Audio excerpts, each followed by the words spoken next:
ഈ ഭൂമിയിൽ കിടപ്പ് കണ്ടോ? ഇവിടെയാണ് ഇങ്ങനെ കനകം വിളയിക്കുന്നത്. അതാണ് ഏറ്റവും വലിയൊരു നമുക്കൊക്കെ പ്രചോദനം തരുന്നതാണ്. നമ്മളിപ്പോൾ വന്നു കഴിഞ്ഞപ്പം തന്നെ ഈ ഭൂപ്രകൃതി കണ്ടു കഴിഞ്ഞപ്പോൾ ഞാൻ ആദ്യം ഓർത്തത് കയറി വന്നപ്പം ഇത് എവിടെയോ താഴെ ഒരു സമതല പ്രദേശമായിരിക്കും, കണ്ടം പോലുള്ള സ്ഥലത്തായിരിക്കും കൃഷി എന്ന് വിചാരിച്ചത്. അല്ല, ഇത് മണിയടുപ്പുള്ള പയറാണ്, നല്ല പയറാണ്. ഇത് മറ്റേ നമ്മുടെ നാംതാരി എന്ന് പറഞ്ഞ നമ്മുടെ നഴ്സറിയിൽ നിന്ന് കൊണ്ടുവന്ന നാംതാരി ഇനത്തിൽപ്പെട്ട പയറിന്റെ ഇതാണ്. വിത്ത് പാകി ഇത് ഉൽപ്പാദിപ്പിച്ചതാണ്. 2800 അടി ഉയരത്തിലാണ് ഞാൻ നിൽക്കുന്നത്. നമ്മൾ താമസിക്കുന്നത് കേട്ടോ 2800 അടി ഉയരത്തിലാണ് നമ്മൾ ടൗണുമായിട്ട് താമസിക്കുന്നത്. നമ്മുടെ തക്കാളി കായ്ച്ചു നിൽക്കുന്നതാണ് പ്രസാദ് ചേട്ടന്റെ തക്കാളി. കണ്ടോ, നല്ല വിളവാണ്, നല്ല വിളവ്, നല്ല ഇതുണ്ട്, ഒരു കൊല തന്നെ. ഏകദേശം വിളവെല്ലാം കഴിഞ്ഞതാണ്. വിളവെല്ലാം കഴിഞ്ഞ് പിന്നെ തട്ടെല്ലാം കാലി ആവാനായി. പ്രിയ കർഷക സുഹൃത്തുക്കളെ, നമ്മുടെ ചാനലിലേക്ക് സ്വാഗതം. ഇന്ന് ഞാൻ നിങ്ങളുമായിട്ട് ഷെയർ ചെയ്യാൻ പോകുന്ന ഒരു സമ്മിശ്ര കൃഷി ചെയ്യുന്ന ഒരു കൃഷിക്കാരനാണ്. അപ്പോൾ നമ്മൾ ഇവിടെ എത്തിച്ചേർത്തിക്കുന്ന സ്ഥലം എന്ന് വെച്ചാൽ തിരുമേനി കോറാളി എന്ന് പറയുന്ന സ്ഥലമാണ്. ഇവിടുന്ന് നോക്കിക്കഴിഞ്ഞാൽ എനിക്ക് തോന്നുന്ന ഭൂമിയിലേക്ക് പ്ലെയിനിൽ നിന്ന് നോക്കിക്കഴിഞ്ഞാൽ താഴോട്ട് എങ്ങനെ ഇരിക്കുന്നു അതുപോലെയാണ്. ഇവിടെയുള്ളതിൽ ഏറ്റവും ഉയർന്ന ഒരു കുന്നും പ്രദേശമാണ്. ശരിക്കും പറഞ്ഞാൽ ചന്ദ്രനിലേക്ക് പോകാൻ വളരെ എളുപ്പമായിരിക്കും, അത്രയും കുന്ന് ആണ്. പക്ഷേ ഇവിടെ വന്ന് കയറിപ്പെടാൻ വേണ്ടി കുറച്ച് ബുദ്ധിമുട്ടാണ്. പക്ഷേ എത്തിപ്പെട്ട് കഴിഞ്ഞാൽ വളരെ സുഖമാണ്. നല്ല സുഖമായ കാലാവസ്ഥ, നല്ല തണുപ്പ്, നല്ല കാറ്റ്. ഇപ്പം മഴ പെയ്യാനുള്ളൊരു ചെറിയ ഇതിൽ നിൽക്കുന്നത്, ആ സമയത്താണ് ഞങ്ങൾ എത്തിപ്പെടുന്നത്. അപ്പം നമുക്ക് ചേട്ടനെ പരിചയപ്പെടാം. പ്രസാദ് ചേട്ടാ, വാ. നിങ്ങൾ ഹലോ, നമസ്കാരം. പ്രസാദ് ചേട്ടാ, നമ്മുടെ ചാനലിലേക്ക് സ്വാഗതം. ഇതാണ് നമ്മുടെ പ്രസാദ്. ആളെ കണ്ടു കഴിഞ്ഞാൽ ആകെ ഒരു പ്രായമൊന്നുമില്ല, കുറച്ച് താടിയൊക്കെ നരച്ചതേ ഉള്ളൂ. ഭയങ്കര അധ്വാനിയാണ്. ഇതാണ് എൻ്റെ ഏറ്റവും ഉള്ള ഒരു പ്ലസ് പോയിന്റ്. ഭയങ്കര അധ്വാനിയാണ്. ഇപ്പം ഞാൻ അറിഞ്ഞ് കേട്ടിടത്തോളം മാസത്തിൽ ഒന്നൊക്കെ ടൗണിലേക്ക് പോകുന്നുള്ളൂ. കാരണം ടൗണിലേക്ക് പോകാൻ അത്രയും ദൂരമുണ്ട്. പോയി കയറി വരിക എന്ന് പറഞ്ഞാലൊക്കെ അത്രയും ദൂരമുണ്ട്. ദൂരം മാത്രമല്ല, ദുർഘടമായ റോഡുകളാണ്, വീതിയില്ലാത്ത റോഡുകൾ, പഴയ കാല കൂപ്പ് റോഡൊക്കെ പോലുള്ള റോഡുകളാണ്. പക്ഷേ ഇവരെയൊക്കെ സമ്മതിക്കണം, ഇതിൻ്റെ മുകളിൽ ഇത്രയും കൃഷി ചെയ്യുന്നതിൽ സമ്മതിക്കണം. അപ്പോൾ സമ്മിശ്ര കൃഷിയാണ് ചെയ്യുന്നത്. അപ്പോൾ പ്രസാദേട്ടൻ്റെ ഓരോ വേലകളൊക്കെ നമുക്ക് ഒന്ന് പരിചയപ്പെടാം. നമ്മുടെ കസ്റ്റമേഴ്സോ അല്ലെങ്കിൽ നമ്മുടെ കൃഷിക്കാരുമായിട്ട് ഷെയർ ചെയ്യാം, അവരോട് പരിചയപ്പെടുത്തി കൊടുക്കാം. അപ്പോൾ നമ്മൾ ആദ്യമായിട്ട് കാണാൻ പോകുന്ന ഒരു കുളമുണ്ട് ഇവിടെ. ആദ്യം കയറി വരുന്ന വഴിക്ക് തന്നെ ഈ കുളം തന്നെ ചെയ്യുന്നത്. ഇതിനകത്ത് ഇപ്പം നമ്മൾ ഇട്ടിരിക്കുന്നത് മറ്റേ കോഴിക്കാർപ്പും ഗോൾഡും ആണ്. ഗോൾഡ് അതിനകത്ത് ബ്രീഡാകുന്ന കോഴിക്കാർപ്പ് സൈസ് മീനുകളാണ് ഇപ്പം പറഞ്ഞിരിക്കുന്നത്. അതിനകത്ത് പോളികാർപ്പും ഗോൾഡ് എന്ന് പറഞ്ഞ മത്സ്യമാണ് അത്. അതിന് ബ്രീഡിംഗ് ഒക്കെ ഇവിടെ നടക്കുന്നതാണ്. അതിൻ്റെ കുഞ്ഞുങ്ങളൊക്കെ ഇവിടെ ഉണ്ട്, കുഞ്ഞുങ്ങളെയും കൊടുക്കുന്നുണ്ട് ആവശ്യത്തിന്, അല്ലേ? കുട്ടികളെ കൊടുക്കുന്നുണ്ട്. അതാണ് ആദ്യമായിട്ട് നമ്മൾ കയറി വരുമ്പോൾ കാണാനുള്ളത്. പിന്നെ മനോഹരമായ ഇതുണ്ട്, ആകാശവെള്ളരി. ഒരു പന്തൽ നിറയെ ആകാശവെള്ളരിയാണ്. ഇപ്പോൾ കായെല്ലാം കഴിഞ്ഞ സമയമാണ് ആകാശവെള്ളരി. നമുക്കറിയാം, ആകാശവെള്ളരി എന്ന് പറഞ്ഞാൽ കക്കിരി കുടുംബത്തിൽപ്പെട്ട ഒരു ചെടിയാണ്. അത് കക്കിരിയുടെ നമുക്ക് ചുമ്മാ മുറിച്ച് തിന്നാം. ഷുഗറുകാർക്കൊക്കെ വളരെ ബെറ്ററാണ്. എന്തെല്ലോ രോഗങ്ങൾക്കൊക്കെ നല്ലതാണെന്ന് പറയപ്പെടുന്നുണ്ട് ഈ ആകാശവള്ളി. നല്ല ചെടിയാണ്. നമ്മൾ പന്തലിട്ട് ഈ ആകാശവള്ളി എന്ന് പറയുന്ന ഈ ചെടി എന്ന് പറഞ്ഞാൽ പന്തലിട്ടേ കയറ്റി കൊണ്ടുപോകാൻ പാടുള്ളൂ. മരത്തെ കയറ്റി വിട്ട് കഴിഞ്ഞാൽ മരം നശിച്ചു പോകുന്നതായിരിക്കും. അങ്ങനെയാണ് ഇതിൻ്റെ പന്തലിട്ട് കയറ്റി കൊണ്ടുപോകാൻ പാടുള്ളൂ. പിന്നെ ഇവിടെ വേറൊരു കൊണ്ട് ചെറിയ ടാങ്കിൽ ഒരു സാധനം കിടപ്പുണ്ട്, ഒരു ആമ. ഇത് ഏതാ ആമ? ഇത് നമ്മുടെ വയലിലുള്ള ആമയുണ്ട്. എല്ലാം ഉണ്ട്. ഇത് ഇല്ല എന്നാ ഇല്ലാത്ത പട്ടികളാണ് നിറച്ച്, മുറ്റം നിറച്ച് പട്ടിയാണ്. ഞങ്ങൾ വരവേറ്റ് തന്നെ 3-4 പട്ടികളാണ്. അവരാണ് എല്ലാം മെയിനായിട്ട്. ഇത് ഡ്രാഗൺ ഫ്രൂട്ട് ഉണ്ട്. ഡ്രാഗൺ ഫ്രൂട്ട് കായ്ച്ചതാണോ? കായ്ച്ച. അപ്പൊ കഴിഞ്ഞതായിട്ടാണ് മാറ്റി വെക്കണം. ഇത് വാതക്കൊടിയല്ലേ? ഇത് മനോഹരമായ ചെടി കണ്ടോ? ഇത് ഇങ്ങനെ ചെടി വന്നിട്ട് അത്തേന്ന് ഇങ്ങനെ നൂല് പോലെ വന്ന് കണ്ടോ തൂങ്ങിക്കിടക്കുകയാണ്. കണ്ടോ, ഇതെല്ലാം ഇങ്ങനെ തൂങ്ങിക്കിടക്കുകയാണ്. വളരെ രസമാണ്. വീട്ടിലേക്ക് നമ്മൾ വരുമ്പോൾ എതിരേൽക്കുന്ന ഇങ്ങനെയാണ് നല്ല മനോഹരമായ ചെടികൾ. പിന്നെ ഇത് അക്വേറിയം. സാറേ, ഈ മീനിന്റെ പേര് ആൽബിനോ എന്ന് പറഞ്ഞ മീനാണ്. ആൽബിനോ. പിന്നെ ഇതുണ്ട്, ഗൗരാമി ഉണ്ട്. ഗൗരാമി ഗോൾഡ് ഉണ്ട്. പിന്നെ കറുപ്പും ഉണ്ട്. ബക്കറ്റിൽ വെള്ളം ചെയ്തിട്ടുണ്ടോ? ബക്കറ്റിലൊന്നുമില്ല. അപ്പൊ ഇതൊക്കെയാണ് ഇനി അടുത്ത നമ്മൾ ഭാഗത്തേക്ക് കടക്കുകയാണ്. തത്തയുണ്ട്, ഒരു ചെറിയത് തത്തയുണ്ട്, പ്രാവുണ്ട്, എല്ലാം ഉണ്ട്. മുയലുണ്ട്. മുയൽ ഒരാൾ പ്രസവിച്ച് കിടക്കുന്നു, 5 കുട്ടികള്. ഇത് 5 കുട്ടികളുണ്ട് ഇതിനകത്ത്. മുയലല്ലേ? മുയല് പ്രസവിച്ച് കിടക്കുന്നതാണ് മുയല്. 5 കുട്ടികളുണ്ട്. ഇത് ഗിനിപ്പന്നി. ഗിനിപ്പന്നി അത് ഇതിന്റെ ഇത് മറ്റേ വൈറ്റ് ചിഞ്ചില എന്ന് പറഞ്ഞ മയിലാ. അത് അങ്ങേ അറ്റത്ത് കിടക്കുന്നത് കണ്ടനാ. കണ്ടല്ലേ? കണ്ടൻ മയിൽ. പിണ ഇറക്കാൻ വേണ്ടിയിട്ട് മാത്രം നമ്മൾ അവനെ ഉപയോഗിക്കും. കത്തിയൊക്കെ എപ്പോഴും ഉടങ്ങൊക്കെ ഇട്ട് കത്തിയൊക്കെ ഉണ്ട് നടക്കുന്ന എപ്പോഴും. ഈ കുളത്തിലോ? അതിനകത്ത് മറ്റേ ഇതാണ് മലേഷ്യൻ വാള. മലേഷ്യൻ വാള ഈ കുളത്തിലുണ്ട്. മലേഷ്യൻ വാള. അതിന്റെ ഇതുണ്ടോ, ടാങ്ക് ഉണ്ടോ? നമ്മൾ കമ്പിയാത് എടുത്തിനിപ്പോ ഇവിടെ മുറ്റത്ത് സൗകര്യം വേണേ ഈ കുളം അതേപടി എടുത്തോണ്ട് അങ്ങോട്ട് പോകും. മാറ്റിയേക്കാം. ഈ വെള്ളം ഒന്ന് മാറ്റിയാൽ മതി. കുറേ കുളങ്ങളുണ്ട് കേട്ടോ, നിങ്ങൾ ശ്രദ്ധിച്ചു നോക്കണ്ട. ഒന്നവിടെ ഇതുണ്ട്, ഇതിനകത്തുണ്ട് മീൻ. ഇതിനകത്ത് മറ്റേ പ്ലാറ്റി എന്ന് പറയുന്ന സാധനമാണ്. പ്ലാറ്റി. ഇതെല്ലാം പേര് പഠിച്ച് വെക്കാൻ വേണ്ടി കുറെ പണിയുണ്ടല്ലോ. ഇതിനകത്ത് മറ്റേ മലേഷ്യൻ വാളയുള്ള മലേഷ്യൻ വാള. അത് പിന്നെ അരയന്നത്തിനും ഇവർക്കും എല്ലാം കുളിക്കണം, താറാവിന് കുളിക്കണം. അതിനോട് ഉപയോഗിക്കുന്നതാണ് ആ കുളം ഉപയോഗിക്കുന്നത്. പിന്നെ പ്രാവുണ്ട്. ഇതിനകത്തുണ്ടോ? ഇതിനകത്തില്ല. പിന്നെ ഇതാണ് നമ്മുടെ അരയന്നം. പിന്നെ നമ്മുടെ ചാരാച്ചമ്പലി എന്ന് പറഞ്ഞ താറാവ്. അതായത് ഇത് ചാരാച്ചമ്പലി കുട്ടനാടൻ താറാവാണ്. ഇത് പൊരുന്നിരിക്കൂല എന്നാണ് പൊതുവെ പറയുന്നത്. അല്ല, താറാവ് പൊതുവെ പൊരുന്നിരിക്കുകയല്ല, നമ്മുടെ കോഴിക്കെല്ലാം അടവെക്കുന്ന സാധാരണ. അതെ. പക്ഷെ ഇപ്പൊ ഏതാണ്ട് ഒരാൾ ഇവിടെ പൊരുന്നിരിപ്പുണ്ട്. എനിക്ക് ഇതിനു മുമ്പും ഇതേപോലെ പലവട്ടം താറാവ് തന്നെ മുട്ടയിടുന്നു, അവർ തന്നെ അടയിരിക്കുന്നു, അവർ തന്നെ വിരിയിച്ചോണ്ട് വരുന്നു. പക്ഷെ ഇത് ആരോട് നമ്മൾ പറഞ്ഞു കഴിഞ്ഞാലും അംഗീകരിക്കുകയല്ല. ഇത് അത് കൃത്യമായിട്ട് കാണിച്ചു കൊടുത്തരാം. അവിടെ ഞാനിത് ഇവിടുന്ന് തുറക്കാം. അത് ഞാൻ പറഞ്ഞതൊന്നും ആരും അംഗീകരിക്കലെന്ന്. പക്ഷെ ഞാനും അംഗീകരിക്കുകയല്ല. എന്നാ ചെയ്ത് കുട്ടനാടൻ താറാവ്, അതായത് ചാരാച്ചമ്പലി എന്ന് പറയുന്ന താറാവ്. ഇതുണ്ടോ? താറാവ് അടയിരിക്കുന്നതാണ് നമ്മുടെ ആദ്യമായിട്ട് കേൾക്കുന്നതാണ്. താറാവ് അടയിരിക്കുന്നതല്ല. നമ്മൾ താറാവ് മുട്ട കോഴിക്ക് വെച്ചിട്ട് നമ്മൾ അടയിരുത്തി കുഞ്ഞുങ്ങളെ വിരിക്കുകയാണ് സാധാരണ ചെയ്യുന്നത്. ഇപ്പം നമ്മൾ അതിന് വിപരീതമായിട്ട് നമ്മൾ ആദ്യമായിട്ട് കാണുന്നതാണ്. പ്രസാദേട്ടനും അറിയത്തില്ലായിരുന്നു, ഇത് പുള്ളിക്കും വിശ്വാസം വന്നില്ല. പക്ഷേ ഇത് ഇപ്പം നമ്മൾ നേരിട്ട് കണ്ട് നമുക്കത് വിശ്വസിക്കാതിരിക്കാൻ പറ്റത്തില്ല. ഒരാഴ്ച കൊണ്ട് കഴിഞ്ഞാൽ വിരിയുന്നത്. ഒരാഴ്ച കഴിഞ്ഞാൽ ഇതിന് എത്ര സാധാരണ കോഴിക്ക് 28 ദിവസം 28 തൊട്ട് 29 ദിവസത്തെ വിരിയും. സാധാരണ കോഴിക്ക് 21 ദിവസമാണ് ഒരു മുട്ട വിരിഞ്ഞെടുക്കാൻ വേണ്ടിയുള്ള സമയം. അത് താറാവിന് ഒരു 7 ദിവസം കൂടുതൽ വേണം. 28 ദിവസം അല്ല 29 ദിവസം കൊണ്ട് അത് വിരിഞ്ഞ് കുഞ്ഞുണ്ടാകുന്നതാണ്. അതാണ് താറാവ്. അത് കുട്ടനാടൻ താറാവാണ്. പിന്നെ അരയനമാണ്. അരയൻ നല്ല എന്ത് രസം നിൽക്കുന്നത്, നല്ല വെള്ള തൂവെള്ള. അതിനകത്തൊരു ഡിസൈൻ പോലും ഇല്ല. ഇത് പ്യൂർ തൂവെള്ള അരയന്നം. അവർ മുട്ടയിടിയിൽ കഴിഞ്ഞ നിൽക്കുന്ന മുട്ടയൊക്കെ ഇട്ട് ഇരിക്കുന്നതെന്ന് പറയുന്നത്. ഇത് മേലെ പിന്നെ കോഴിയുണ്ട്. പിന്നെ ടർക്കി കോഴി അതവിടെ നിൽക്കുന്നു. പിന്നെ കിനിക്കോഴിയുണ്ട്. ഫാൻസി കോഴി അപ്പുറം എവിടെ ഉണ്ടായിരുന്നു. അതാ കിനിക്കോഴി ടർക്കി കോഴി അവിടെ നിൽക്കും. ഇനി ഇവർക്കൊക്കെ ഇപ്പൊ തീറ്റയും കൊണ്ട് വരും ആള്. ഗിനിക്കോഴി ഉണ്ടോ? നല്ല അപ്പുറത്ത് കണ്ട നിൽക്കുന്ന ഗിനിക്കോഴിയുടെ ഒരു പ്രത്യേകത എന്ന് പറഞ്ഞാൽ, ഗിനിക്കോഴി ഒരിക്കലും മുട്ട നമ്മുടെ കൂട് കൂട്ടി ഇടുകയില്ല. അത് കാട്ടിൽ മാത്രമേ ഈ ഗിനിക്കോഴി മുട്ടയിടുള്ളൂ. അതാണ് ഗിനിക്കോഴിയുടെ പ്രത്യേകത. നമ്മൾ സാധാരണ വളർത്തി കഴിഞ്ഞാൽ മുട്ട കാട്ടിക്കൂടെ ആയിരിക്കും. അപ്പം നമ്മൾ മുട്ട എടുക്കുമ്പോൾ തന്നെ നമ്മൾ ഒരു 2-3 മുട്ട അവിടെ വെച്ചിട്ട് അത് എടുക്കാൻ പാടുള്ളൂ. അല്ലെങ്കിൽ അത് പിന്നെ അവിടെ മുട്ടയിടുക. അപ്പൊ പിന്നെ ഈ ഗിനിക്കോഴിയുടെ പ്രത്യേകത പറയുന്നത്, ഗിനിക്കോഴി ഉള്ളിടത്ത് കുറുക്കന്റെ ഒക്കെ ശല്യം കുറവായിരിക്കും. കുറുക്കന്, പാമ്പ്, അങ്ങനെയുള്ള ശല്യങ്ങൾ കുറവായിരിക്കും. എല്ലാം ശല്യം കുറവായിരിക്കും. അത് ഗിനിക്കോഴി നല്ലൊരു ഇതാണ്. ടർക്കി കോഴി അതേപോലെ തന്നെ പാമ്പ് ഒന്നും ഉണ്ടാകില്ല. തൊട്ട് വീടിനോട് ചേർന്ന് തന്നെ ഒരു കുടംപുളി, നല്ല മരം, നിറച്ച് കായ്കൾ ഇങ്ങനെ കായ് ആയിക്കൊണ്ടിരിക്കുകയാണ്. കുടംപുളി പൂവിട്ട് ഇപ്പം മുട്ടിട്ട് മൂത്ത് വരുന്നേ ഉള്ളൂ. നമുക്കൊരു ജൂലൈ മാസങ്ങളിലൊക്കെയാണ് കുടംപുളിയുടെ വിളവെടുപ്പ്. അപ്പം നിറച്ചുണ്ട്, എല്ലാം ഉണ്ട്. ഇതിനകത്ത് ഇല്ലാത്ത എന്നാന്ന് ചോദിച്ചാൽ മതി. ഇല്ലാത്ത നമുക്ക് ചോദിക്കാൻ പറ്റിയല്ല, കാരണം നമുക്ക് അത്രയും ഉള്ള ഐറ്റംസ് ഇതിനകത്തുണ്ട്. കാരണം നിങ്ങൾ കണ്ട ഇതിന് വഴികളൊക്കെ, ഇതൊക്കെ പ്രത്യേക ട്രെയിനിങ് കിട്ടിയ ആൾക്കാർക്ക് മാത്രമേ ഇവർക്ക് വരാൻ പറ്റത്തുള്ളൂ, വരാനും നടക്കാനും പറ്റത്തുള്ളൂ. കാപ്പിയുടെ മരത്തിൻ്റെ കമ്പാണ് ഇത്. നമ്മുടെ വരാലിൻ്റെ കുളമാണ് ഇത്. മത്സ്യം കുളവാഴയൊക്കെ ഉണ്ടല്ലോ. വരാല് മത്സ്യത്തെ വളർത്തുന്നതാണ്.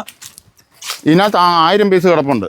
1000 പീസ് ഇറക്കിയതാണ്. 1000 മത്സ്യം ഉണ്ടെന്നാണ് അതിനകത്ത് പറയുന്നത്. വലിയ കുളമാണ്, വലിയ നല്ല ആഴത്തിലുള്ളതാണ്. ഇത് മറ്റേ കുളവാഴ ഇട്ടിരിക്കുന്നത്. ഇതിന്റെ അമോണിയ വലിച്ചെടുക്കാൻ വേണ്ടിയിട്ട് വെള്ളം നമ്മളിത് മാറ്റുന്നുമില്ല, ഇത് ഫിൽറ്ററും ചെയ്യുന്നില്ലല്ലോ. അതുകൊണ്ട് ഈ ചെടി ഇട്ട് കൊടുക്കുകയാണ്. അമോണിയ ഫുള്ള് ചെടി വലിച്ചെടുത്ത് ഇതുകൊണ്ട് കോരിക്കൂട്ടിരിക്കുക. ആഴ്ചയ്ക്ക് അതേപോലെ കോരിക്കൂട്ടണം, അല്ലെ ഇത് തിങ്ങും അല്ലേ. അതേപോലെ അടിയിലെ മറ്റേ സാധനമല്ലേ അവന്റെ ബ്ലോർ ഒരു സാധനമല്ലേ എന്റെ ഈ കുമ്പള വരുന്നെങ്കിൽ ഏറെ സർക്കുലേഷൻ നടക്കാൻ പറ്റും. ഇത് ഇതിനകത്ത് മീനിന് ഇപ്പം വരാലിന് ഇപ്പൊ വലിയ എളുപ്പം കേസൊന്നും പിടിക്കല. അവന് ഇച്ചിരി വെള്ളം മോശമായാലോ ഒക്കെ അതിനകത്താവുന്നു. ഇത് ഒരു മീൻ എത്ര തൂക്കം കിട്ടാൻ സാധ്യതയുണ്ട്? ഇത് പിന്നെ അവരുടെ കണക്കും പ്രകാരം 800-900 ഗ്രാം എന്നാണ് അവർ പറയുന്നത്. വിളവെടുപ്പ് നടത്തിയായിരുന്നോ? ഇല്ല ഇത് ഒരു കഴിഞ്ഞ കൊല്ലത്തത് കഴിഞ്ഞു. ഇതിപ്പോ അത് കഴിഞ്ഞിട്ട് കിട്ടിയ രണ്ടാമത്തെ വാച്ചത്. ഇപ്പൊ ഈ മത്സ്യം നമ്മള് വിളവെടുപ്പിന്റെ സമയമായി കഴിഞ്ഞാലേ ഇത് വിൽക്കാന് നമ്മുടെ മാർക്കറ്റിംഗ് വിഷയമുണ്ടോ? മാർക്കറ്റിംഗ് വിഷയം ഉണ്ടോന്ന് വെച്ചാൽ ഇത് നമ്മുടെ നിന്ന് കുറെ പിന്നെ 90% ആൾക്കാർ ഇവിടെ വീട്ടിൽ വന്നിട്ട് കൊണ്ടുപോയി ആണല്ലേ. ഇത് നമ്മൾ ഗ്രൂപ്പിലോ എവിടെയെങ്കിലുമൊക്കെ ഇട്ട് കഴിയുമ്പോൾ അങ്ങനെ വന്നിട്ട് കുറെ പേര് ഇവിടുന്ന് കൊണ്ടുപോയി. ഈ എല്ലാ കൃഷിക്കാരും പറയുന്നത് ഗവൺമെന്റ് സപ്പോർട്ട് ചെയ്യുന്നുണ്ട്, സബ്സിഡി കിട്ടുന്നുണ്ട്. നമ്മൾ ഇത് ചെയ്ത് കഴിഞ്ഞാൽ ഇതിന്റെ വിളവെടുപ്പ് കഴിയുമ്പം ഇത് കൃഷി ആയിക്കോട്ടെ ഏതാണേലും അതിന്റെ മാർക്കറ്റിംഗ് വലിയ വിഷയമാണ്. മാർക്കറ്റിംഗ് എല്ലാത്തിനും പച്ചക്കറിയൊക്കെ ആയിരുന്നു. നിങ്ങളിപ്പോൾ ഇത്രയും കഷ്ടപ്പെട്ട് ഈ തിരുമേനി വരെ ഒരു വണ്ടി ഓടണേ 500 രൂപ ജീപ്പിനാകുമെന്ന് പറഞ്ഞു. ഈ അവിടെ ചെന്നിട്ട് ഈ സാധനം എടുക്കുന്നില്ല എന്ന് പറഞ്ഞാൽ പിന്നെ എന്നാ ചെയ്യാൻ പറ്റും? അതാണ് ഏറ്റവും പ്രശ്നം. നമുക്ക് ഇപ്പോൾ എൻ്റെ ഒരു അഭിപ്രായം പറഞ്ഞു കഴിഞ്ഞാൽ നമുക്ക് ഒരു കാരണവശാലും ഒരു സബ്സിഡിയും വേണ്ട. നമ്മൾ ഉൽപ്പാദിപ്പിക്കുന്ന സാധനത്തിന് ശരിയായ മാർക്കറ്റ് വില കിട്ടിയാൽ മതി. സബ്സിഡി അല്ല നമുക്ക് പ്രധാനം. നമുക്ക് കൃഷി ചെയ്യുന്ന ആൾക്ക് നമ്മളത് ഉൽപ്പാദന ചെലവിനനുസരിച്ചുള്ള ഒരു മാർക്കറ്റ് ലഭിക്കുക എന്നുള്ളതാണ് ഏറ്റവും വലിയ പ്രധാനപ്പെട്ട കാര്യം. എന്നാ ചെയ്യാനാണത്? എല്ലാ കൃഷിക്കാരൻ്റെ അവസ്ഥ ഇതാണ്. അതായത് നമ്മൾ ഇവിടുന്ന് പറിച്ച് കെട്ടി അവിടെ കൊണ്ടുവന്ന് കഴിഞ്ഞാൽ അവർ പറയുന്ന വിലക്ക് കൊടുത്തോണം പോന്നോണം. അതാണ് ഒന്നാമത് നമുക്ക് ഉൽപാദന ചെലവ് കൂടിക്കൊണ്ടിരിക്കുക. ഞാൻ മനസ്സിലാക്കിയിടത്തോളം നമ്മൾ പല സംസ്ഥാനമൊക്കെ പോകുമ്പോൾ നമ്മുടെ കേരളത്തിൽ ഈ മെഷീനറികൾ ഉപയോഗിക്കാൻ പറ്റത്തില്ല. നില ഉഴുന്നായിക്കോട്ടെ, ഇപ്പോൾ വാഴക്കെല്ലാം മണ്ണ് കോരിയിടാനുള്ള മെഷീനൊക്കെ ഉണ്ട്, ട്രാക്ടറിലൊക്കെ സംഘടിപ്പിച്ച്. ഇത് നമ്മുടെ ഭൂപ്രകൃതി അനുസരിച്ച് പറ്റത്തില്ല. അതുകൊണ്ട് നമുക്ക് എപ്പോഴും ഉൽപാദന ചെലവ് കൂടുതലാണ്. ഒരാളെ ഇപ്പം നമ്മളിപ്പോൾ ഒരു പണിക്ക് ഒരാളെ ഇപ്പൊ കൂട്ടിയിട്ടുണ്ട്, അവന് 1200 രൂപയും ചെലവിനും കൊടുക്കണം. 1200 രൂപയും ചെലവിനും കിട്ടും. ഉൽപാദനം കുറഞ്ഞുകൊണ്ടിരിക്കുകയല്ലേ. എന്നാലും നമ്മുടെ മണ്ണെല്ലാം നശിച്ചു. ഈ അമിതമായ രാസവളം ഇട്ടിട്ട് നമ്മുടെ മണ്ണിന്റെ ഘടനയെല്ലാം പോയി. മണ്ണിന്റെ ജൈവവളം ഉപയോഗിക്കുന്നത് വളരെ കുറവാണ്. ജൈവവളം വളരെ ഉപയോഗിക്കുന്ന സാധാരണ ഈ ചെടികൾക്കൊക്കെ ഉപയോഗിക്കുന്ന ജൈവവളമാണ്. ഞാൻ ഇപ്പൊ കോഴിവളം ഉപയോഗിക്കാം. പച്ചക്കറിക്കും എല്ലാം കോഴിവളം ഉപയോഗിക്കും. കോഴിവളം ചൂടല്ലേ? ചൂട് ഇപ്പൊ പറ്റത്തില്ല. മഴക്കാലം ആകുമ്പോഴേ ഇറക്കാൻ പറ്റുള്ളൂ. കോഴിവളം ഇറക്കി വെച്ചിട്ടുണ്ട് അവിടെ. ചാക്കുംപടി ഇറക്കി വെച്ചിട്ടുണ്ട്. അത് മുട്ടക്കോഴിയാണോ നല്ല സാധാരണ മറ്റേ ഈ ഇവിടുത്തെ കോഴിവളാണോ? നമ്മുടെ കോഴിയുടെ ഉണ്ട്, പിന്നെ അല്ലാണ്ട് വാങ്ങി വെച്ചിട്ടുണ്ട്. നമുക്ക് കുറെ വേണം, കവുങ്ങത്തേക്കൊക്കെ ഇടണ്ടേ, അപ്പം ജാസ്തി വേണം. അപ്പൊ നമുക്ക് ഇനി അടുത്ത പച്ചക്കറി ചെയ്യുന്ന ഒന്ന് ഭാഗത്തേക്ക് ഇങ്ങനെ വിത്തക്കൂടെ ചുറ്റിട്ടിരിക്കുക. കണ്ടാ നമ്മളെ ഈ കുന്നിന്റെ ഹൈറ്റ് കാണണമെങ്കിൽ ഇവിടെ നോക്കിയാൽ മതി എത്രയാ ഹൈറ്റ് എന്നുള്ളത്. ഹൈറ്റ് ഒന്നും പറയാതിരിക്കാൻ. ചന്ദ്രനിലേക്ക് പോകാൻ എളുപ്പമാണ്. അതായത് തിരുമേനി 2800 അടി ഉയരത്തിലാണ് ഞാൻ നിൽക്കുന്നത്. നമ്മൾ താമസിക്കുന്നത് കേട്ടോ 2800 അടി ഉയരത്തിലാണ് നമ്മൾ ടൗണുമായിട്ട് താമസിക്കുന്നത്. അടി ഹൈറ്റ്. അപ്പൊ എവിടെ എത്തിന്ന് കൂട്ടിയാൽ മതി. ഇത് നാരകം കാണും, ഒടിച്ചുത്തി നാരകം. അത് പൂജക്ക് ഉപയോഗിക്കാം. അത് ആ പൂജക്ക് ഉപയോഗിക്കുന്ന നാരകം. അത് വീട്ടിലൊരെണ്ണം ഇരിപ്പുണ്ടോ? ഇന്നലത്തെ എന്റെ ഫോട്ടോയില് മറ്റേ അതിന്റെ വിത്ത് അല്ലല്ലോ, അതിന്റെ ചെടിയോ അല്ലെങ്കിൽ ഇതിന്റെ കമ്പോ നടുന്നത്. ഇത് എന്നാ ചെലവാന്നറിയാം ഈ സാധനം. അത് അതിന്റെ തൈ കിട്ടാനില്ല. പൂജയ്ക്ക് ഉപയോഗിക്കുന്ന നാരകമാണ്. നമ്മുടെ അമ്പലങ്ങളിലൊക്കെ മറ്റേ ഉപയോഗിക്കുന്ന ഒരു നാരകമാണ് അത്. ഇപ്പൊ ഇരിക്കുന്ന വീട്ടിലിരിക്കുന്ന ഒരു 5 കിലോ ഉണ്ടൊരെണ്ണം, ഒറ്റ ഒരെണ്ണം വീട്ടിലിരിപ്പുണ്ട് പറിച്ചു വെച്ചു. അച്ചാറിടാനും മറ്റേ വറുത്തരച്ച് ചാറുകറി വെക്കാനും. പണ്ട് നമ്മൾ ഒടിച്ചൂത്തി നാരം എന്ന് പറഞ്ഞാൽ അതിന്റെ ഒരു വിഭാഗത്തിൽപ്പെട്ടതല്ലേ? അത് തന്നെ. ആ ഒരു ഇതിലായിട്ട് വരും. ഞാൻ ലൈറ്റ് ഒന്ന് ഓഫ് ആക്കിയിട്ടേ, മോട്ടറൊന്നുമില്ല. ഇതാണ് നമ്മുടെ സുക്കിനി എന്ന് പറയുന്ന സാധനം. ഒന്ന് പച്ച ഒന്ന് മഞ്ഞ. സുക്കിനി പച്ചക്കറിയാണ്. കുക്കിനി എന്ന് പറഞ്ഞ ഒരു പച്ചക്കറിയാണ്. ഏതാണ്ട് അതിന്റെ തൊലി കണ്ടാൽ മത്തന്റെ ഒക്കെ തൊലി പോലെ ഇരിക്കുന്നു. നല്ല സൂപ്പർ സാധനമാണ്. തൊലി കണ്ടാല് മത്തന്റെ ഒക്കെ പോലെ. തൊലിയില്ല, ഇത് പേപ്പർ പോലത്തെ തൊലിയാ. പേപ്പർ പോലത്തെ തൊലിയാ. കളറ് കളറ് കണ്ടാ മത്തങ്ങ പോലെ ഇരിക്കും. ഇത് തോരൻ വെക്കാൻ കൊള്ളാം. 2 കളറാണ് ഇതുള്ളത്. ഒരു കോവലാണെങ്കിലും കയറി വരുന്നില്ല, കായ് പിടിച്ചു വരുന്നു. മുരടിപ്പുണ്ട്. ബോസ് അടിച്ചു കൊടുക്കുക. നമ്മുടെ തക്കാളി കായ്ച്ചു നിൽക്കുന്നതാണ് പ്രസാദ് ചേട്ടന്റെ തക്കാളി. നല്ല വളവാണ്. നല്ല വളവ്, നല്ല കായ്. ഇതുണ്ട് ഒരു കൊല തന്നെ. ഏകദേശം വളവെല്ലാം കഴിഞ്ഞതാണ്. വിളവെല്ലാം കഴിഞ്ഞ് പിന്നെ തട്ടെല്ലാം കാലി ആവാനായി. അതിന്റെ സംബന്ധിച്ച് പുള്ളി പാരമ്പര്യമായിട്ട് കൃഷിക്കാരനാണ്. കൃഷി കൊണ്ട് മാത്രം, കൃഷി എന്ന് പറഞ്ഞാൽ പുള്ളിയുടെ എല്ലാം കൃഷി തന്നെയാണ്. അതിന് വേറെ അത് കഴിഞ്ഞിട്ടുള്ള ഉള്ളൂ, കൃഷി കഴിഞ്ഞിട്ടുള്ളൂ. അതിന് തക്കാളിയുടെ വലിപ്പം കണ്ടാൽ അറിയാം എത്ര വലിപ്പം ഉണ്ടോ. പിന്നെ നല്ല തക്കാളി, ഇത് നല്ല എന്ന് പറഞ്ഞാൽ നല്ല വിത്താണ്. അതേപോലെ കായ്ഫലവും കൂടുതലാണ് ഈ സാധാരണ. ഈ കാർഷിക രംഗത്തേക്ക് വന്നിട്ട് എത്ര കാലമായി? ഞാൻ കാർഷിക രംഗത്തേക്ക് വന്നിട്ട് 9 വർഷത്തോളം. 9 വർഷമായി. അതിൽ നിന്നിപ്പം വിട്ട് നമുക്ക് ചെയ്യാനിപ്പോൾ സ്ഥലമില്ലാണ്ട് വരുന്നു. അതിനകത്ത് നിന്ന് വിട്ടു പോകാനാണ് എന്നെ കൊണ്ട് പറ്റാത്തത്. പിന്നെയും ഓരോ സ്ഥലം ഇങ്ങനെ അന്വേഷിച്ചുകൊണ്ടിരിക്കുന്നു, കണ്ടെത്തിക്കൊണ്ടിരിക്കുന്നു. അത് മാത്രമല്ല, ഇത് കണ്ടെത്തിക്കൊണ്ടിരിക്കുന്ന ഈ മലയുടെ മുകളിൽ കല്ലിടുക്കിൽ കൊണ്ടുപോയി ഇത്രയും വിളയിച്ചെടുക്കുക എന്ന് പറഞ്ഞാൽ അത് ഭയങ്കരമാണ്. കാരണം നിങ്ങളെ ഈ വീഡിയോയിലൊക്കെ സോഷ്യൽ മീഡിയയിൽ കാണുന്നുണ്ട് പച്ചക്കറി ചെയ്യുന്നതെല്ലാം. പലരും ചെയ്യുന്നത് വെച്ചാൽ നല്ല കണ്ടം പോലുള്ള സ്ഥലങ്ങളിലാണ്, ആ വയൽ പ്രദേശത്തുമാണ്. ഇത് അതല്ല, കണ്ടോ കല്ലൊക്കെ നമ്മൾ കൂട്ടിയിരിക്കുന്ന കാണാം. കയ്യാലെ വെച്ച് ഇങ്ങനത്തെ ഭൂപ്രകൃതിയാണ്. ഇതിനകത്താണ് ഈ പൊന്നു വിളയിക്കുന്നത്. ശരിക്കും പറഞ്ഞാൽ അവാർഡ് അതിനപ്പുറം കൊടുക്കേണ്ടതാണ്. ഇങ്ങേർക്ക് പ്രസാദിയേട്ടന് നമ്മുടെ പയ്യന്നൂർ ബ്ലോക്കിൻ്റെ ഏറ്റവും നല്ല മികച്ച കർഷകനുള്ള അവാർഡ് കിട്ടിയിട്ടുണ്ട്. പല അവാർഡുകളും പലരും ഇവിടെ ഈ തോട്ടം സന്ദർശിക്കാറുണ്ട് ഇവിടെ വന്നത്. കാരണം ഇവിടെ എത്തിപ്പെടുക എന്നുള്ളതാണ് ഏറ്റവും പ്രധാനപ്പെട്ട ഒരു കാര്യം. മറ്റുള്ള ഈ കുന്നും മലയും പരിചയമില്ലാത്ത ആൾക്കാർക്ക് ഇവിടെ എത്തിപ്പെട്ട് കഴിഞ്ഞാൽ പിന്നെ അവരുടെ ജീവൻ പോകും, അത്രയും ക്ഷീണം പിടിക്കും. കാരണം സാധാരണ കയറി വരണമെങ്കിലും വലിയ കുന്നും പ്രദേശമാണ്, റോഡ് ടാറിങ് അല്ല, കല്ലൊക്കെ ഉന്തി നിൽക്കുന്ന ഒരു സ്ഥലമാണ്. ഞങ്ങളാണെങ്കിൽ ഇപ്പോൾ കാറ് കൊണ്ട് വന്നിട്ട് കുറേ താഴെയാണ് വെച്ചിരിക്കുന്നത്. അപ്പോൾ നിങ്ങളെ പോകുമ്പോൾ കുറച്ചൊക്കെ ഞങ്ങൾ കാണിച്ചു തരാം ഇങ്ങനെയുടെ അധ്വാനത്തിൻ്റെ. കാരണം അതൊക്കെ കാണിച്ചാൽ ഇങ്ങനെയുടെ അധ്വാനത്തിൻ്റെ ഒരു റിസൾട്ടിനെ പറ്റി നിങ്ങൾക്ക് അറിയാൻ പറ്റത്തുള്ളൂ. അപ്പോൾ നമ്മൾ സാധാരണ എല്ലാം കൃഷി ചെയ്യുന്നുണ്ട്, ഞാൻ മുമ്പ് പറഞ്ഞ പോലെ കൃഷി ചെയ്യുന്നുണ്ട്. അത് നല്ല സമതല പ്രദേശങ്ങളൊക്കെ ആയിരിക്കും, മെഷീനറികൾ ഉപയോഗിക്കാൻ പറ്റും. ഇതൊന്നുമില്ല, ഇത് ആൾക്കാരെ വെച്ചിട്ട്, ജോലിക്കാരെ വെച്ച് സ്വന്തം പ്രസാദിയേട്ടനും ഭാര്യയൊക്കെയാണ് കൂടുതൽ ചെയ്യുന്നത്. പണിക്കാരെ അധികം ആശ്രയിക്കാറില്ല. അങ്ങനെയൊക്കെയാണ് കൃഷി ചെയ്തുകൊണ്ടിരിക്കുന്നത്. ഇപ്പോൾ തക്കാളി കണ്ട് ഇപ്പോൾ തീർന്നു. ഇപ്പം ഇതെല്ലാം എൻ്റെ ഫാമിൽ നിന്ന് കൊടുത്ത തൈകളാട്ടോ, അത് പറയാം. നമ്മുടെ ഫാമിൽ നിന്ന് ഞാനാണ് തൈകളും പയറിൻ്റെ ആയിക്കോട്ടെ തക്കാളിയുടെയൊക്കെ എല്ലാം ഞാനിവിടെ കൃഷി എല്ലാം നമ്മുടെ ഫാമിൽ നിന്നാണ്. നല്ല റിസൾട്ടാണ്. ഞാൻ ഒരു പുതിയൊരു ഐറ്റം വന്നാലും ഞാൻ കൊടുക്കും. പ്രസാദിയേട്ട അത് കൊടുത്തിട്ട് പറയും, അത് നോക്കിയിട്ട് പറയാൻ പോരാ. കാരണം എന്നെ സംബന്ധിച്ച് ഒരു കൃഷിക്കാരൻ്റെ അടുത്ത് ഒരു സാധനം കൊടുക്കുമ്പോൾ, ഒരു പ്രൊഡക്റ്റ് കൊടുക്കുമ്പോൾ അത് മോശമാകാൻ പാടില്ല. അപ്പോൾ നമുക്കറിയത്തില്ലാത്ത കാര്യം നമ്മൾ അറിയത്തില്ലെന്ന് പറയും. അപ്പോൾ റിസൾട്ട് കിട്ടുകയാണെങ്കിൽ നമ്മൾ എപ്പോഴും പ്രൊമോട്ട് ചെയ്യും. ഇത് ചെയ്ത് നമുക്ക് ധൈര്യമായിട്ടുണ്ടാകും. കാരണം അത് ഈ പ്രസാദിയേട്ടനെ പോലെയുള്ള കൃഷിക്കാരുടെ അനുഭവങ്ങളാണ്, അവരുടെ റിസൾട്ടുകളാണ് നമുക്ക് കിട്ടുന്നത്. ഇപ്പോൾ നമ്മൾ പയർ കൃഷി കാണിച്ചു തരാം. പയറിന്റെ ഏകദേശം ഒരു വിളവെടുപ്പ് കഴിഞ്ഞ ഇന്നലെ കുറെ പറിച്ചതാണ്. പിന്നെ ഇപ്പം താഴോട്ട് ഇട്ടിട്ടുണ്ട്, വേറെ പുതിയതായിട്ട് ഇട്ടിട്ടുണ്ട്. കടക്കാർക്കൊക്കെ എടുക്കാൻ മടിയാന്ന് പറഞ്ഞു. ഇന്നലെ വന്നായിരുന്നു കുറച്ച് ഫ്രീ ആയിട്ട് കിട്ടി പോയിരുന്നു.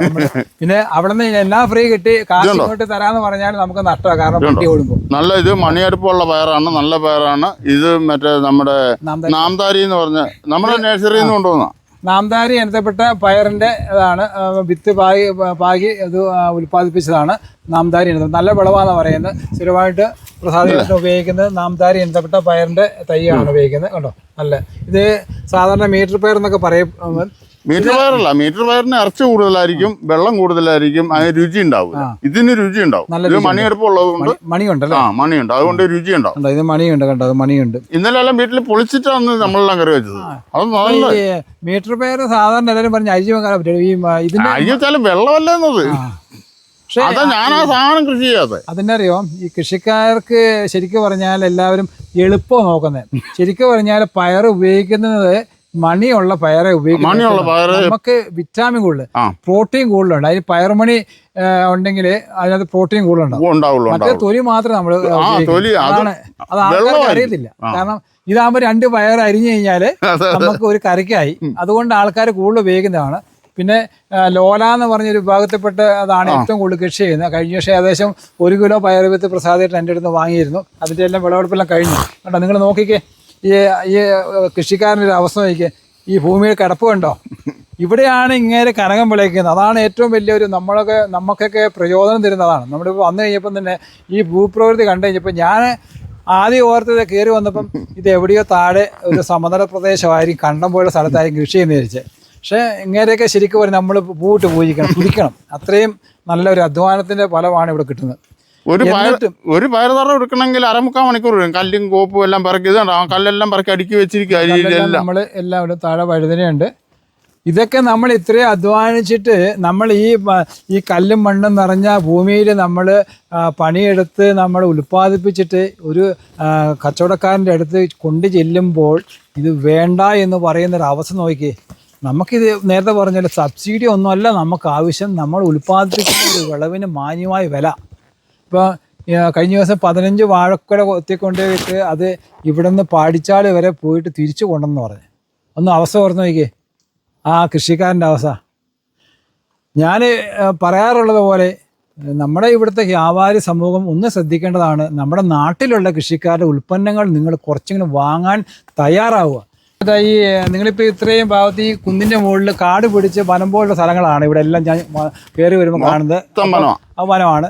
അപ്പോൾ ഈ കാട്ടുമൃഗങ്ങളുടെ ശല്യം, ഇപ്പം പന്നിയുണ്ട്, മയിലുണ്ട്, പിന്നെ കുരങ്ങുണ്ട്, ഇതിൻ്റെയൊക്കെ വല്ല ഉപദ്രവങ്ങളും ഉണ്ടാകും? നമുക്ക് ഇവിടെ കാട്ടുമൃഗങ്ങൾ എന്ന് പറയാൻ ഏറ്റവും മെയിനായിട്ടുള്ള കേസ് പന്നിയാണ്. പന്നി പയറിനകത്ത് കയറിയാൽ ആ ഒരു ഏരിയ ഫുൾ അവന് ആ 10 മിനിറ്റ് കൊണ്ട് അടിച്ച് തകർത്തേച്ച് പോകും. പിന്നെ അതിന് നമ്മളിപ്പം ജൈവവേലി കെട്ടിയിട്ടുണ്ട്. പിന്നെ 3 ഏക്കർ സ്ഥലത്തിന് ജൈവവേലി കെട്ടിയിട്ടുണ്ട്. ജൈവവേലി കെട്ടിയിട്ട് അതിൻ്റെ പുറമെ ഗ്രീൻ നെറ്റ് അടിച്ചു. ഗ്രീൻ നെറ്റിൻ്റെ പുറമെ മറ്റേ കടലിൽ നമ്മൾ മീൻ പിടിക്കുന്ന വല അവരുപേക്ഷിക്കുന്ന വലയാണ്. അവരുപേക്ഷിക്കുന്ന വല പണ്ടൊക്കെ കടത്തെടുത്ത് പോയാൽ അവർ വെറുതെ എടുത്തോണ്ട് പോയിക്കോളാം. ഇത് പോയി പന്നിശല്യം ഉള്ളതുകൊണ്ട് ഇപ്പൊ അവര് കിലോയ്ക്ക് 150 രൂപ തോതില് വാങ്ങാൻ തുടങ്ങിയത് തൂക്കി വിൽക്കുകയാണ്. തൂക്കി വിറ്റ് അതേക്കൂട്ട് വലയാണ് ഇപ്പൊ ഇട്ടിരിക്കുന്നത്. അതുകൊണ്ടാണ് നമ്മളുടെ ഈ കവുങ്ങും തെയ്യും ഈ പച്ചക്കറിയൊക്കെ ഇവിടെ ഈ നമ്മുടെ ഈ എന്നെ സംബന്ധിച്ച് പറയുകയാണെങ്കിൽ നമ്മുടെ ഈ തിരുമേനി കോറാളി മലയിൽ ഈ ഇതേപോലെ കവുങ്ങും തെയ്യും ഈ പച്ചക്കറി കൃഷിയും ചെയ്യുന്നത് ഞാൻ മാത്രമേ ഉള്ളൂ. അപ്പോൾ ഈ പന്നിയുടെ അടുത്തുനിന്ന് പിടിച്ചിരുന്നത്. പിന്നെ അവർ ഇവിടെ നോക്കാൻ വേണ്ടിയിട്ട് നായ്ക്കളുണ്ട് ഒരു 3-5 പേര്. അപ്പം അവരൊക്കെയാണ് ഇവര് സംരക്ഷിച്ചെടുക്കുന്നത്, കാവൽക്കാര്. പിന്നെ ഈ ഏരിയയിൽ ഈ കവുങ്ങന്തയും ഈ തെങ്ങന്തയും ഈ പച്ചക്കറിയൊക്കെ ഇതിന്റെ ഇടയിൽ ചേരുന്നു ഈ മറ്റേ ആളുകൾ. നിങ്ങളെ സംഭവിക്കും ഞാനിവിടെ വന്നപ്പോഴേ പറഞ്ഞല്ലോ, നിങ്ങളെ ഞാൻ സമ്മതിച്ചിരിക്കുന്നു. ഞാൻ പല കുന്നും ബാക്കി എല്ലാവരും ഇപ്പം ഞാൻ പറഞ്ഞില്ല കാറ് വെക്കണമെന്ന് പറഞ്ഞു. ആ വേവിച്ചാൽ 2000 കവുങ്ങന്തയാ പന്നി കളഞ്ഞു. അതേപോലെ കളഞ്ഞ വാഴയുണ്ട്, നല്ല പൂങ്കാലം ഇതൊന്നും ആർക്കും വേണ്ട. ഇതെല്ലാം വളഞ്ഞ് കൊത്താനായി നിൽക്കുന്നതാണ്. കൊത്ത കൊല ഷെഡിനകത്ത് പഴുത്ത് കിടക്കുന്നു. വേണ്ട പിന്നെ എന്നാ ചെയ്യുന്നു? സാധാരണ ചിലരൊക്കെ കായ് പഴുത്ത് കഴിഞ്ഞാൽ അത് അരിഞ്ഞ് ഉണക്കിയിട്ട് സൂക്ഷിക്കുന്നുണ്ട്. ആ ഉണ്ട്. ഇപ്പൊ ഉണ്ടായിരുന്ന കോരി വെച്ചിരിക്കുന്നു എടുത്ത് ഇടാൻ വേണ്ടിയിട്ട്. അപ്പോൾ നമ്മളെ ഇന്നത്തെ വീഡിയോ ഇവിടെ അവസാനിക്കുകയാണ്. പ്രസാദേട്ടനെ പറ്റി നമ്മൾ അങ്ങനെ അനുഭവങ്ങളെല്ലാം പറഞ്ഞു. അപ്പോൾ ഇങ്ങനെ ഇനിയിപ്പം ഓണത്തിനോടനുബന്ധിച്ച് പുതിയ കൃഷി ഇറക്കുവാണ്. അപ്പോൾ കൃഷി ഇറക്കുന്ന സമയത്ത് ഇപ്പം പച്ചമുളക്, തക്കാളി, വഴുതന, പയറാണ് ഏറ്റവും കൂടുതൽ കൃഷി ചെയ്യുന്നത്. അപ്പോൾ അതൊക്കെ നമ്മൾ പുതിയ വീഡിയോ ആയിട്ട് ഇനി വരുന്നതായിരിക്കും. അപ്പോൾ പ്രസാദേട്ടാ ഇന്ന് എല്ലാത്തിനും നന്ദി. എല്ലാം പങ്കുവച്ചതിനും ഒക്കെ നന്ദി.